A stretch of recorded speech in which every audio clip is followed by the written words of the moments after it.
Em 1940, nas cavernas de Yan'an, Mao Zedong redigia diretrizes táticas para a luta contra o Kuomintang. Ele não escrevia sobre uma guerra aberta, mas sobre contenção, sobre a arte da rivalidade de longo prazo, na qual se deve lutar e cooperar com o oponente ao mesmo tempo e onde 1000 pequenos golpes podem derrubá-lo com mais segurança do que um único ataque decisivo. 86 anos depois, no complexo de liderança de Zhongganai em Pequim, o herdeiro político de Mao, Xi Jinping, recebeu o presidente norte-americano Donald Trump com esse mesmo guia guardado no bolso, embora os norte-americanos parecessem não notar. E este foi de fato um evento de alto nível. Em Pequim, os dois líderes dos dois estados mais poderosos do mundo se reuniram pela primeira vez desde 2017, ou seja, desde o primeiro mandato de Trump. Nas semanas que antecederam a cúpula, havia uma clara expectativa de que as conversas de Trump com Xi pudessem produzir um avanço nas relações Estados Unidos-China, especialmente porque o interesse compartilhado havia surgido entre eles. O Estreito de Hormuz precisava ser reaberto e o petróleo precisava continuar fluindo pelo coração da economia global. Os chineses receberam Trump com uma pompa extraordinária, uma salva de 21 tiros na Praça da Paz Celestial, o banquete de Estado no Grande Salão do Povo e o raro privilégio de conversas dentro de Zhongganai, o complexo fechado onde a liderança do Partido Comunista Chinês conduz seus negócios. O presidente norte-americano ofereceu palavras calorosas a Xi Jinping, chamando-o de seu amigo. Xi, por sua vez, assegurou-lhe que o grande rejuvenescimento da nação chinesa e o tornar os Estados Unidos grandes novamente poderiam andar de mãos dadas. No entanto, James Palmer, escrevendo na Foreign Policy, descreveu a cúpula Trump-Xi como banal. Por quê? Vamos examinar mais de perto as conversas de Trump com Xi Jinping. O curso delas nos diz muito sobre como cada potência agora entende sua própria posição, como vê seu rival e quais ferramentas pretende usar na competição que virá. Dessas observações emerge o esboço de uma nova arquitetura da rivalidade Estados Unidos-China.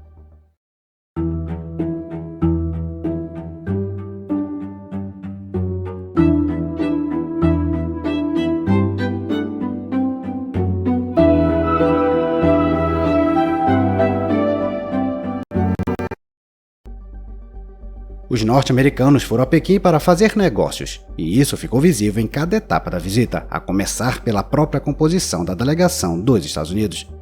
Embora formalmente a delegação tenha sido liderada pelo presidente Trump, no nível diplomático a visita foi coordenada pelo secretário do Tesouro Scott Bessent, e não, como costumava ser o caso no passado, pelo secretário de Estado Marco Rubio. E isso não foi surpresa. Trump não foi a Pequim para dividir o mundo com a China em novas esferas de influência. Ele foi esperando que os chineses assinassem acordos para aeronaves da Boeing, para carne bovina e soja de agricultores norte-americanos e para chips da Nvidia. O caráter transacional da visita foi enfatizado pelo fato de Trump estar acompanhado em Pequim por mais de uma dúzia de diretores executivos de algumas das maiores empresas daquele país: Elon Musk da Tesla, Tim Cook da Apple, Jensen Huang da Nvidia e Kelly Ortberg da Boeing. Imagens de empresários chineses cumprimentando Musk ou Cook pretendiam mostrar que as empresas norte-americanas continuam indispensáveis para Pequim e que a hegemonia econômica norte-americana ainda é inquestionável. Mas Pequim viu a visita de Trump sob uma perspectiva inteiramente diferente. Nas semanas anteriores à cúpula, a mídia estatal chinesa enfatizou a fraqueza da posição de negociação de Trump, apontando para a queda nos índices de aprovação do presidente, a guerra prolongada com o Irã e o bloqueio do Estreito de Hormuz, bem como decisões judiciais que derrubaram parte das tarifas impostas no ano anterior. Sob a ótica da China, Trump não estava chegando a Pequim como um grande empresário norte-americano, mas sim como um suplicante pobre, um líder forçado a pedir ajuda à China para resolver crises criadas por sua própria política caótica. O lado chinês entrou na reunião com uma confiança ainda maior, porque havia sido fortalecido pelo acordo alcançado em outubro de 2025 em Busan, à margem da cúpula da APEC, Fórum de Cooperação Econômica Ásia-Pacífico. Naquele momento, a China havia bloqueado as exportações de metais de terras raras e minerais críticos, recursos essenciais para as indústrias de defesa e de semicondutores dos Estados Unidos, e também forçou Trump a recuar em parte das tarifas impostas na primavera de 2025, bem como a abandonar algumas ferramentas de controle de exportação que visavam entidades chinesas.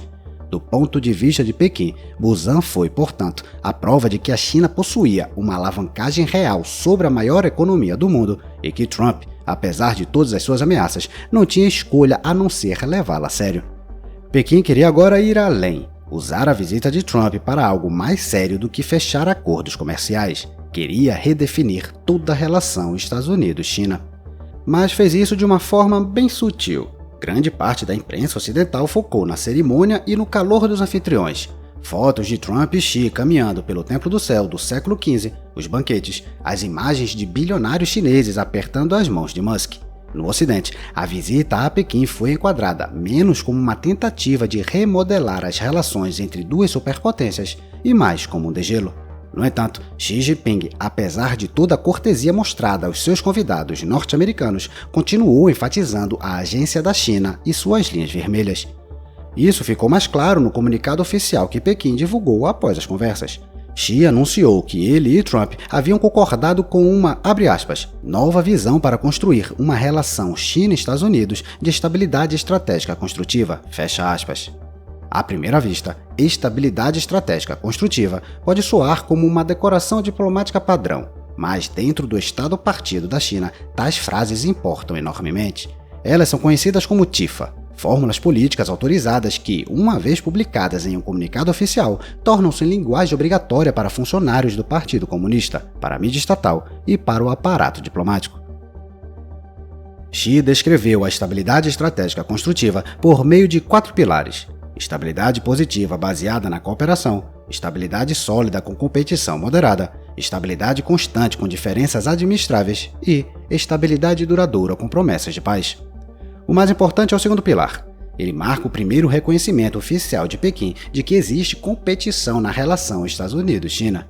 Sob Joe Biden, a China rejeitava categoricamente a linguagem de competição dos Estados Unidos, retratando-a como uma ficção imperial inventada em Washington. Agora, Pequim aceita que a competição existe, mas apenas dentro de um quadro que ela pretende definir. E é aqui que reside a armadilha conceitual. Um leitor ocidental associará instintivamente estabilidade estratégica à linguagem familiar da Guerra Fria, linhas diretas entre Moscou e Washington, tratados de controle de armas como o START e mecanismos projetados para evitar uma escalada acidental. Mas essa associação é enganosa. A fórmula chinesa baseia-se em uma tradição intelectual muito diferente. Ela se refere diretamente às diretrizes de 1940 de Mao Zedong sobre táticas contra o Kuomintang. Mao não estava escrevendo sobre conflito aberto, mas sobre uma situação muito parecida com a de hoje, uma em que se deve competir e cooperar com o mesmo oponente ao mesmo tempo. O cerne do pensamento de Mao era a contenção. A contenção torna possível conduzir uma longa luta sem guerra total, sem catástrofe. A contenção maoísta prolonga o confronto ao longo de anos. Ela se concentra em minar lenta, mas sistematicamente, a posição do oponente enquanto constrói o próprio poder. Nessa lógica, 1000 golpes menores são mais eficazes do que apostar tudo em um único soco decisivo. Traduzida para o momento presente, a estabilidade estratégica construtiva da China não é uma proposta de cessar-fogo, é uma tentativa de gerir o declínio dos Estados Unidos. Pequim está convencida não apenas de que já se tornou uma potência igual aos Estados Unidos, mas de que os próprios Estados Unidos entraram em um período de decadência imperial. A China quer agora definir o ritmo e os termos para a fase final da rivalidade Estados Unidos-China, ao mesmo tempo em que o faz de uma forma que evita o conflito militar direto. Esses sinais chineses não alarmaram a delegação norte-americana, que parece não compreender totalmente a perspectiva de Pequim e, erroneamente, a interpreta através de uma lente da Guerra Fria. Marco Rubio chegou a dizer à mídia dos Estados Unidos que Washington aceita a fórmula da China de estabilidade estratégica. O presidente Trump, por sua vez, disse que os comentários chineses sobre o declínio dos Estados Unidos eram uma crítica justa ao seu antecessor, o presidente Biden. O conceito chinês de estabilidade estratégica construtiva está agora fluindo para uma questão mais contenciosa nas relações Estados Unidos-China, Taiwan. A bordo do Air Force One, já no caminho de volta para casa, Donald Trump disse aos repórteres que uma das questões que havia discutido com Xi Jinping era a entrega de armas dos Estados Unidos a Taiwan. Isso foi uma violação direta das chamadas 6 garantias, um compromisso de 1982 do governo Reagan que continua sendo um dos pilares da política dos Estados Unidos em relação a Taiwan. A segunda dessas garantias estabelece que os Estados Unidos não consultarão Pequim sobre a venda de armas a Taipei. Trump optou por ignorar esse princípio, dizendo, abre aspas, os anos 1980 foram há muito tempo, há muito, muito tempo, fecha aspas. Suas observações imediatamente acenderam sinais de alerta em Taiwan, que ainda aguarda a decisão de Trump sobre um novo pacote de armas de 14 bilhões de dólares. O parlamento de Taiwan já aprovou um financiamento especial de 25 bilhões de dólares para compras dos Estados Unidos. Esperava-se que Trump autorizasse o pacote antes de partir para Pequim, mas ele acabou não fazendo, decidindo, em vez disso, usar a questão de armas como alavancagem nas conversas com Xi Jinping. Agora, Taiwan teme que Trump possa adiar ainda mais o pacote para preservar as boas relações com Xi antes de sua visita de retribuição à Casa Branca agendada para 24 de setembro. Uma suspensão total das entregas de armas a Taiwan não está em pauta, mas Pequim meramente criar a impressão de que as garantias de segurança dos Estados Unidos para Taiwan não são mais certas e que o destino da ilha é agora uma moeda de troca entre os dois países já é um grande sucesso. Isso mina toda a lógica da política de segurança de Taipei. Xi Jinping sabe perfeitamente que, mesmo a pequena mudança retórica de Trump, por exemplo, passar da fórmula atual, não apoiamos a independência de Taiwan, para nos opomos à independência de Taiwan, poderia fraturar o consenso político de Taiwan e enfraquecer aqueles na ilha que defendem uma aliança estreita com Washington. Dessa forma, depois da Ucrânia, da União Europeia e da República Islâmica do Irã, os estrategistas taiwaneses têm agora a sua própria oportunidade de estudar as artes obscuras da Trumpologia. Os chineses focaram na estratégia. Em suas conversas com Trump, eles pressionaram para redefinir a relação em torno da estabilidade estratégica construtiva. O presidente norte-americano focou em questões comerciais imediatas, áreas onde, pelo menos em teoria, um acordo deveria ter sido mais fácil. Em teoria. Porque, embora Trump tenha de fato garantido alguns acordos, a lista de conquistas que trouxe de Pequim foi modesta. A China fez um pedido de 200 aeronaves da Boeing, mas isso ficou muito abaixo das expectativas. Antes da visita, falava-se em até 500 aviões. Como resultado, no dia em que a visita de Trump terminou, as ações da Boeing caíram quase 5%. Os acordos restantes também ficaram dentro dos limites de um pacote comercial padrão.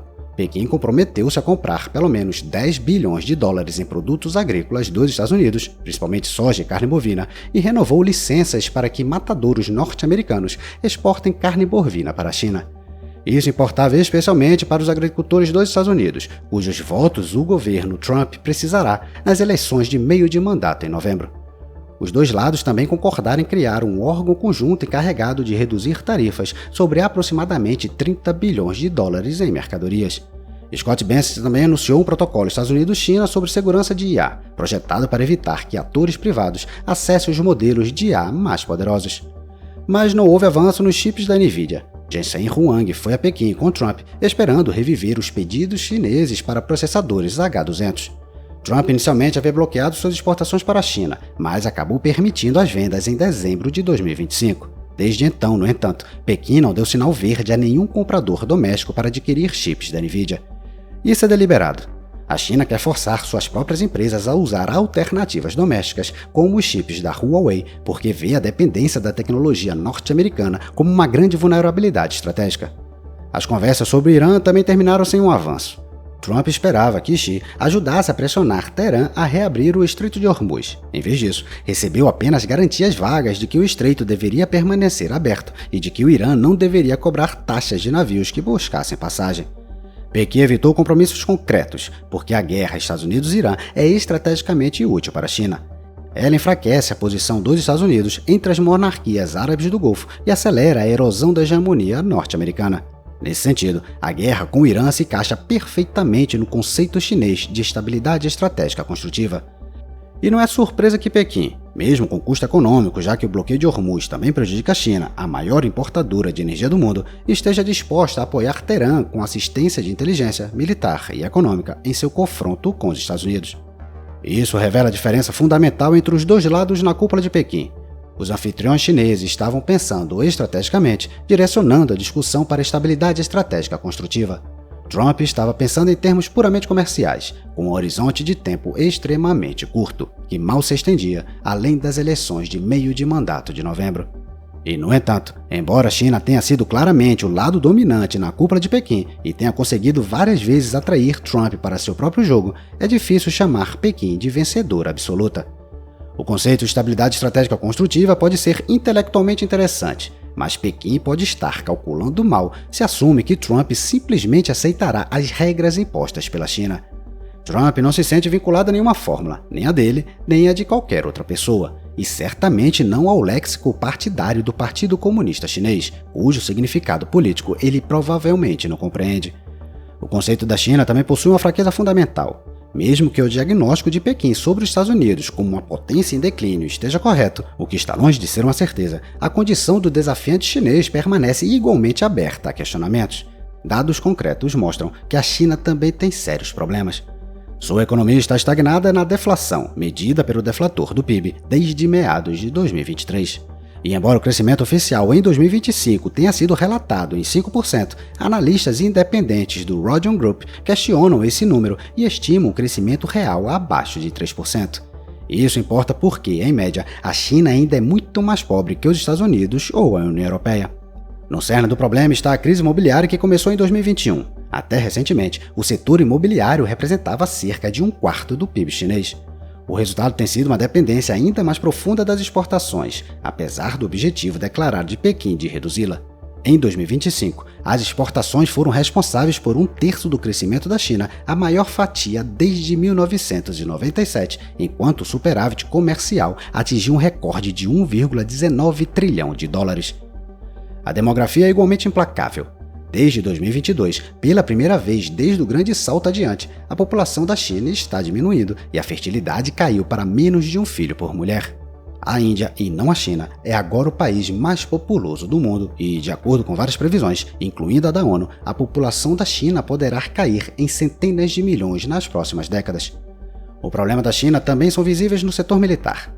O Exército de Libertação Popular não luta uma guerra em larga escala desde seu conflito com o Vietnã em 1979, enquanto a onda de expurgos que começou em 2023 já atingiu mais de 100 oficiais chineses de alto escalão. Pequim, fixada na imagem de uns Estados Unidos enfraquecendo, parece estar perdendo de vista os fundamentos frágeis de seu próprio poder. Seu diagnóstico do declínio norte-americano pode estar parcialmente correto, mas a estabilidade estratégica construtiva baseia-se em uma premissa que pode não se sustentar. A contenção maoísta, como uma estratégia de rivalidade longa e calibrada, só funciona se o tempo estiver do lado de Pequim. O estado da economia e da demografia da China torna isso tudo menos certo. Nem é Pequim o único jogador a superestimar os fundamentos de seu poder. O Washington está fazendo o mesmo. A crença de Trump de que a tecnologia norte-americana permanece inagualável, visível na decisão de levar Cook, Musk e Huang a Pequim, é agora abertamente contestada. A China já domina baterias, robótica, tecnologias verdes e manufatura avançada.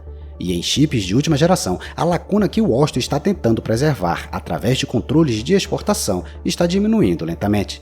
Paradoxalmente, as sanções dos Estados Unidos podem estar acelerando a busca da China pela autossuficiência.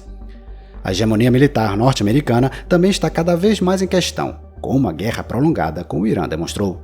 Apesar de anos de sanções e de um arsenal limitado construído principalmente em torno de drones baratos e mísseis balísticos, o Irã infligiu perdas custosas aos aliados árabes dos Estados Unidos e, ao bloquear o Estreito de Hormuz, efetivamente tornou a economia global como refém. A política externa de Trump adiciona mais dúvidas sobre o poder norte-americano, embora o cenário seja mais complicado do que parece à primeira vista. Seu governo reconheceu corretamente que o antigo modelo de hegemonia dos Estados Unidos, no qual Washington fornecia garantias de segurança enquanto os aliados fazem negócios tranquilamente com rivais chineses e russos, não era mais sustentável. O problema, no entanto, é que Trump optou não por reformar a ordem internacional que os próprios Estados Unidos construíram em grande parte após 1945, uma ordem na qual os Estados Unidos ainda mantêm uma posição privilegiada, mas por desmantelá-la sumariamente. A alegação favorita de Trump, de que os Estados Unidos estão constantemente sendo enganados e explorados por seus aliados, produziu uma política na qual Washington tenta manter os benefícios da hegemonia global enquanto rejeita os custos que acompanham. Tarifas em massa sobre parceiros, o questionamento dos compromissos com a OTAN e até a declaração de disposição para tomar territórios pertencentes a aliados, como a Groenlândia, combinam-se com exigências de que outros respeitem a primazia norte-americana, concedam às empresas dos Estados Unidos acesso preferencial aos mercados globais, preservem a posição privilegiada do dólar e cumpram as sanções norte-americanas. Tudo isso significa que os Estados Unidos são cada vez mais vistos não como um hegemon global ou um modelo a ser imitado, mas como um disruptor global, um destruidor de regras antigas que não oferece nada duradouro em seu lugar. Mesmo os apoiadores de Trump estão encontrando mais dificuldade para explicar seus movimentos. O exemplo mais claro é o ataque ao Irã, que contradiz diretamente a nova estratégia de segurança nacional dos Estados Unidos que seu próprio governo publicou apenas no final do ano passado. Trump diz que seu objetivo é renovar e fortalecer o Império Norte-Americano, mas é difícil evitar a impressão de que, embora ele tenha diagnosticado a condição do Império com precisão, prescreveu o tratamento errado. Um que não reconstrói o Império, mas o submete a uma terapia de choque. Mas a questão em aberto é se algo disso realmente importa. A tendência norte-americana e chinesa de superestimar sua própria força e subestimar o oponente. Há alguns anos, veículos de mídia frequentemente descreviam a rivalidade Estados Unidos-China como uma nova Guerra Fria. Em retrospecto, esse rótulo parece errado. Ele não captura toda a complexidade da geopolítica contemporânea. O mundo não está dividido em dois blocos claros que a China e os Estados Unidos podem governar. O BRICS, a alternativa da China às instituições ocidentais, continua sendo na prática um clube de discussão. Novos membros continuam a ingressar, mas o fazem mais como uma estratégia de salvaguarda do que como uma escolha clara para um campo pró-China. Do lado norte-americano, o cenário é semelhante. Antigos aliados dos Estados Unidos estão diversificando seus relacionamentos. Países do sul global estão construindo silenciosamente seus próprios centros de tomada de decisão, e as capitais europeias falam cada vez mais alto sobre autonomia estratégica. A nova arquitetura da rivalidade Estados Unidos-China é real e moldará a política mundial nos próximos anos, mas também é provável que seja o último grande ato do pensamento bipolar sobre a ordem global. O futuro reside mais na multipolaridade, em potências médias e em blocos econômicos e militares regionais. O mundo é maior do que 5, repete há anos Recep Tayyip Erdogan, atacando o monopólio desses estados. A cúpula de Pequim mostrou que hoje o mundo é maior até do que 2. Ambos os homens deixaram Pequim convencidos de que o jogo estava sendo jogado em seus termos, um contando contratos, o outro refinando a fórmula de estabilidade estratégica construtiva. Mas talvez a revolução mais importante do nosso tempo seja que ambos os diagnósticos podem estar igualmente errados e que a nova ordem global é muito mais ampla do que qualquer coisa que Washington ou Pequim possam definir.